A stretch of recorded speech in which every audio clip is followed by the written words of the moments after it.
Once in the bathroom, he saw the usual graffiti on the stall walls and got an idea. He pulled out a marker and started writing. As he finished, he heard someone peeking into his stall. Their eyes met and the other boy quickly ran for the door. Davey knew he needed to act quickly. He had been careful to write in a way that wouldn't make it obvious it was him. But Wendell, what kind of parents name their kid that, was likely to try and get him in trouble. Wendell left so quickly, probably to rat him out, that his backpack was still on the shelf. Davey quickly slipped the marker into a pocket and finished washing his hands. As he walked out of the bathroom, he almost bumped into the dean. His surprise was genuine, but the dean wasn't fooled. He escorted Davey back to the boys' room and pointed to the writing on the stall wall. "Do you know anything about this?" the dean asked. "I saw it when I went in there," Davey said casually. "It's a bit rude, isn't it? What else do you know?" "Not much, honestly. I mean, it's not my writing. I don't even have that kind of marker on me." Davey quickly added, "You can check my locker if you want. You'll see I don't have anything like that." The dean did check Davey's backpack.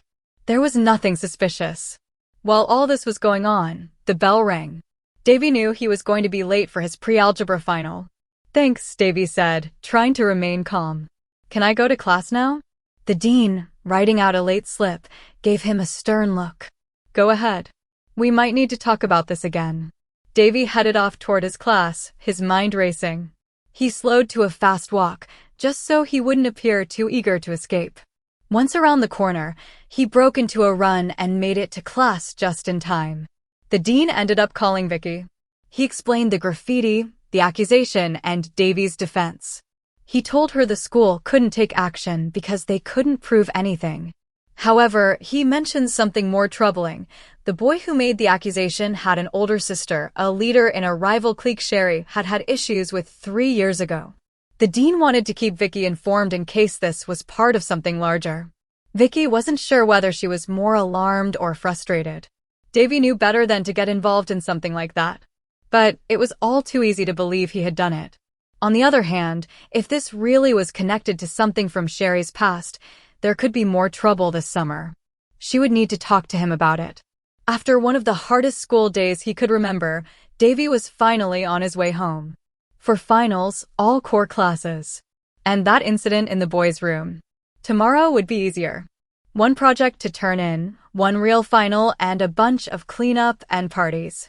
Plus, the beginning of all the paperwork. But for now, he was just tired, and his brain felt fried. He slumped through the door, dropped his backpack, and sprawled on the couch. He didn't even feel like grabbing a snack. But, of course, his mom had other plans. "You know better," she said. "Take your stuff up to your room. I've got a snack for you in the kitchen when you're done." He should have suspected something, but he was too frazzled. He took his backpack upstairs, kicked off his trainers and socks, and slipped into some sandals. He glanced briefly at his bed, then at his computer. But he knew he had to get back downstairs. His mom probably wanted to ask about the finals. As he walked into the kitchen, he heard the microwave ding, followed by the smell of cheese. As his mom slid a plate of microwave nachos and a glass of milk onto the table, she asked him how his finals had gone. Between bites of nacho and gulps of milk, he moaned about how difficult they had been. She didn't seem as sympathetic as he had hoped, but he didn't think much of it. Until she spoke again. "So, what was that business with the restroom wall?" "Huh? Oh, the stall. Yeah, someone wrote some rude stuff about one of our teachers." The dean wasn't happy about it. It didn't even occur to him to wonder how she had found out. He could guess, though. "And what did that have to do with you?" He was exhausted, but he wasn't that tired. "Some guy tried to tell the dean I did it. By the time I showed him it wasn't my writing and that I knew how to spell the words that the guy messed up." "Davey." His mom cut him off. "Watch your language." "Sorry. Anyway, I showed him I didn't have that kind of marker on me. It was in my locker, clear across the school. By the time I proved that, I was late for my math final. He gave me a late slip, but Mr. Brown still gave me a hard time for being late. He didn't even give me extra time on the test. Do you know who did it? The writing or the telling the dean? Could be the same person. I heard some rumors about who told. What do you plan to do about it?" "Nothing. It's almost summer. And if I did something, it would just get him more attention. So, forget it. Davey. His mom's tone softened. His attitude seemed surprisingly mature, even if his language wasn't.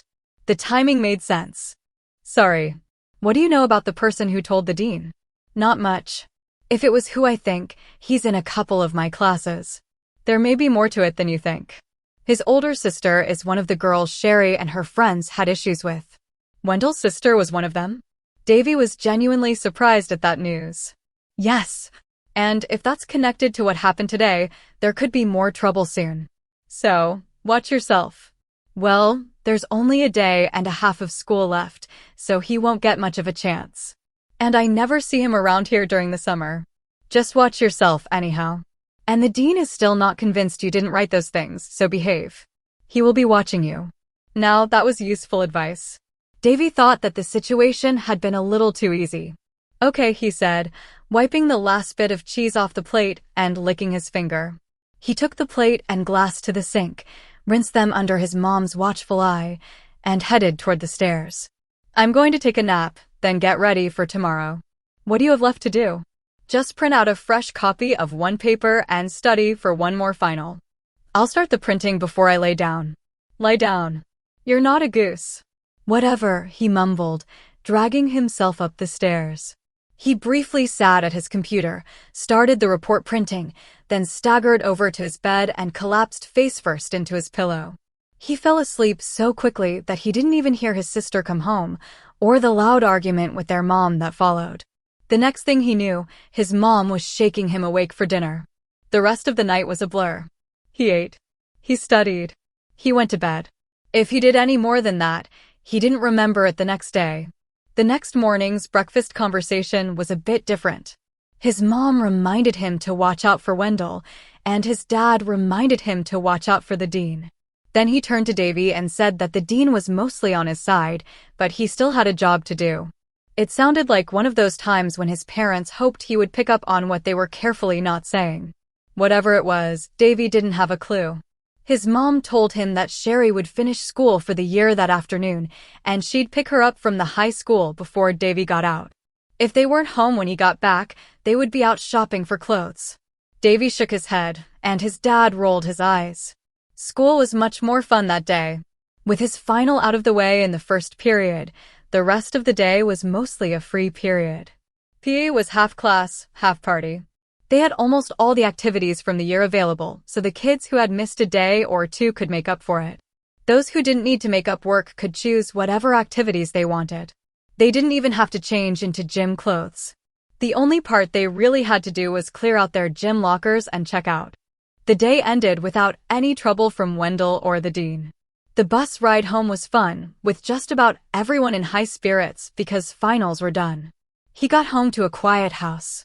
Dropping his stuff just inside the door, he went to the kitchen for a snack. There was a note from his mom, telling him that she and Sherry were out shopping. It also said to leave a note if he went anywhere and to be back by dinner time. After eating, he dragged his stuff up to his room. He dumped out his backpack on the bed, chucked his dirty gym clothes in the general direction of the hamper, piled the notebooks and folders on his desk, and threw away the old candy wrappers and junk. He wanted to travel light tomorrow. He grabbed the folder with his sign-off slips and shoved it back in his pack. He got on the net and checked his email. There wasn't anything urgent, so he decided to go to the pool. After an afternoon of sun, swimming, goofing around, and chatting with friends, he made his way home. His dad was already there, but there was still some time before dinner. His mom sent him right up to shower, since she didn't trust him to use the pool showers well enough to get all the chlorine off. He dressed and went down just in time to hear his dad pretending to be upset over the money his mom and sister had spent. Over dinner, he learned a few things. His mom commented to Sherry that tomorrow morning she would show her how to wash some of the new things. It came out that Sherry's week of chores had convinced their mom that Sherry didn't know everything she should about housework and the like. Since tomorrow was laundry day, Sherry would be doing most of the work under their mom's close supervision. I still don't see why I have to do all that stuff, Sherry complained. You're 16 years old. It's long past time you knew how to take care of things yourself. In a couple of years, You may well be out on your own, and then what will you do for clean clothes? Or food? No. I've left it too late as it is. This summer, you will learn these skills. Mom had her end of discussion tone with that last part. Davey couldn't help but snicker at the look on his sister's face. She rounded on him. What are you laughing at, Davey? You're going to have to do this stuff, too. What? But that's, girl, stuff. He trailed off, realizing too late he was saying the wrong thing, but unable to stop himself in time. His dad winced, then looked like he was trying hard not to laugh. His mom took a deep breath, clearly about to launch into lecture mode, when his dad beat her to the punch. No, it's not. Like Sherry, someday you'll be out on your own. You need to be able to cook, clean, and even mend your own clothes. You've got a little more lead time than Sherry, but she's ahead of you in some parts. You need to graduate from high school as a self-sufficient adult, not a helpless child. His mom took up the theme. Besides, families like ours are much less common than they once were. Look at your friends. Most have both parents working and splitting household chores. Some are single-parent households or have been. And in a couple of cases, the husband does most of the housework while the wife is the primary breadwinner. Your father has a very important and well-paying job, but it takes a lot of behind-the-scenes support. For now, I provide that support and take care of you too. And you two take a lot of taking care of. Too much. In a few years, I will probably go back to work. If nothing else, just to be able to afford your college. I won't be able to do as much around the house, and you'll be picking up the slack. Girl stuff? Huh. Davey had been sinking into his chair through all that, while Sherry smirked at his blunder. He was stunned into silence. And you can start, his mom continued, by making sure that all your dirty clothes are in your hamper tonight. And your gym shoes. We may be washing your clothes, but we are not your personal maids. We are not here to pick up after you. Suddenly, Davey was glad for the half day of school tomorrow. His mom would spend the morning on laundry and the like, then go to her HOA meeting for a couple of hours. By the end of that, she should be in a better mood than the morning promised. Despite the dinner table conversation, the rest of the evening was fairly peaceful. He watched some TV with the family, then fooled around on the computer for a while. But he did remember to toss his clothes and shoes in the hamper before he went to bed. The next morning, Sherry got to sleep in while Davey got ready for school. That worked out well for both of them. Since his tests were over, it was a serial day. He didn't mind. He got a quick reminder to watch out for both Wendell and the dean, and his mom said that she would leave a note if she and Sherry were going to be out when he got home. While he was eating, Sherry got up and headed for the shower. Even though school was out for her, her body was still on school time. By the time she was dressed and headed for the kitchen, Davey and their dad were gone. While she ate breakfast, her mom reminded her about the laundry and then went to take their hamper down to the laundry room. She finished eating and joined her mom, who was well into sorting the family laundry. Her mom briefly explained what each pile was, then sent her up to her own room to get her hamper. Her mom had her sort about half her laundry to show she knew where everything went. Then she sent Sherry up to get Davey's hamper. Sherry, still annoyed with Davey for the trash incident and some of his comments, decided to have a little fun at his expense.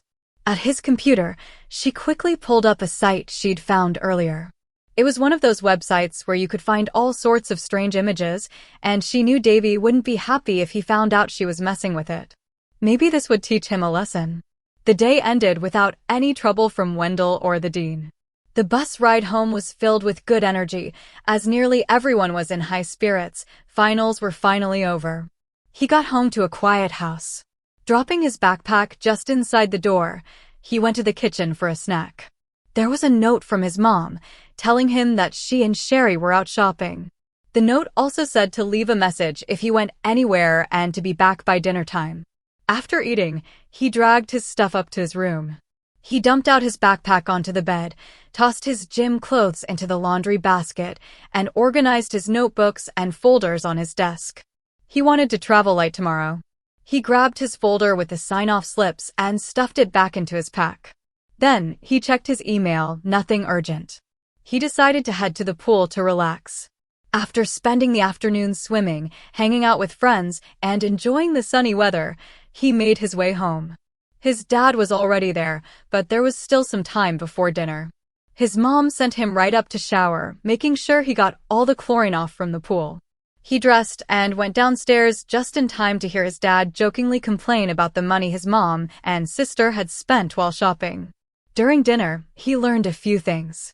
His mom told Sherry that tomorrow she would show her how to care for some of her new clothes. It came out that Sherry's week of chores had convinced their mom that Sherry could use a little more help learning how to manage things around the house.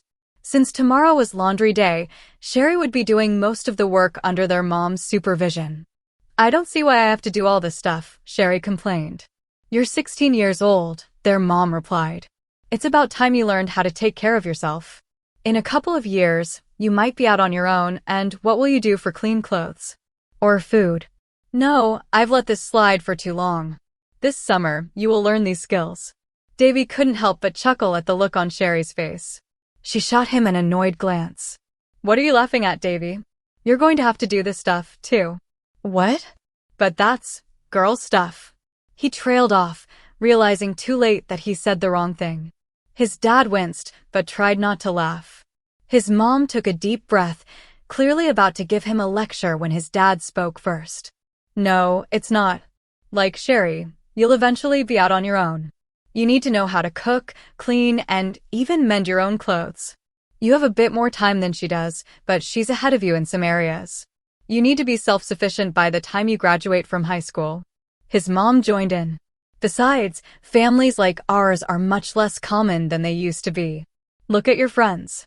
Most of them have both parents working and splitting household chores. Some families are single-parent homes, or the father is doing most of the housework.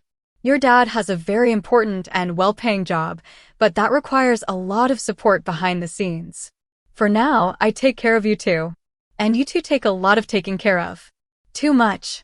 In a few years, I'll probably go back to work to help cover your college costs, and I won't be able to do as much around the house. That means you'll have to pick up the slack."